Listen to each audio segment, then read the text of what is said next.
Yannick Kerlogot est notre invité depuis son bureau à l'Assemblée nationale. Bonjour, merci d'être avec nous.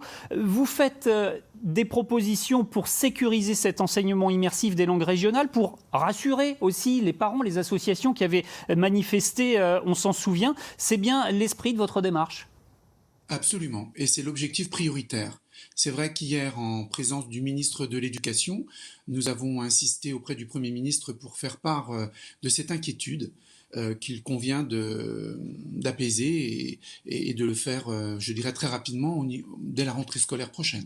Alors ce que l'on sait, c'est que l'usage généralisé du breton, par exemple, en dehors des classes, à la cantine, sur la cour de récré, ne convient pas au Conseil constitutionnel. Les écoles immersives comme Diwan devront-elles changer leur pratique ?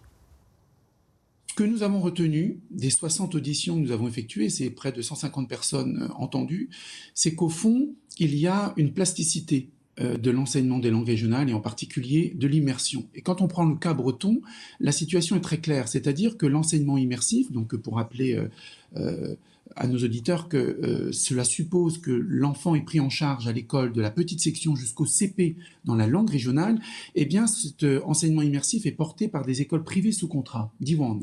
Alors que dans d'autres régions, je pense au Pays Basque par exemple, il y a des écoles maternelles, 20 écoles maternelles publiques qui dispensent cet enseignement immersif. Sans rentrer dans les détails, on a quand même mesuré cette différence de pratique, à la fois dans le type d'établissement, mais aussi dans la forme de pédagogie, du temps réellement consacré à l'immersion. Alors, et ce qu'il convient de faire aujourd'hui, c'est de définir ce qu'est l'immersion.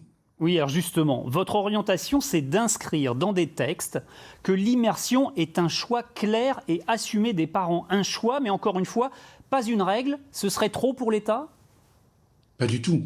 L'idée, c'est de trouver un terrain d'entente à travers lequel on puisse mettre sur papier, par écrit, ce qu'est et ce que n'est pas l'immersion. Et en rappelant effectivement que l'immersion, c'est d'abord et avant tout un choix, une option facultative et volontaire, c'est-à-dire un choix des familles, c'est tout simplement reconnaître que ce n'est pas un enseignement obligatoire, imposé. Ça paraît évident pour nous, notamment en Bretagne, qui connaissons ce modèle, mais il est essentiel de pouvoir le mettre par écrit. De rappeler que le double objectif de la maîtrise à la fois de la langue régionale, bien sûr, mais de la langue française, c'est un constat, un objectif partagé par tous les acteurs. Nous l'avons entendu. Eh bien, mettons-le sur papier.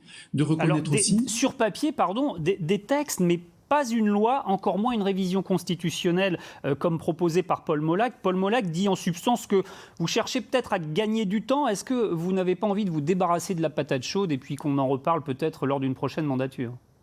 J'ai beaucoup d'estime pour Paul Molac, mais je crois comprendre qu'il est dans une logique politicienne.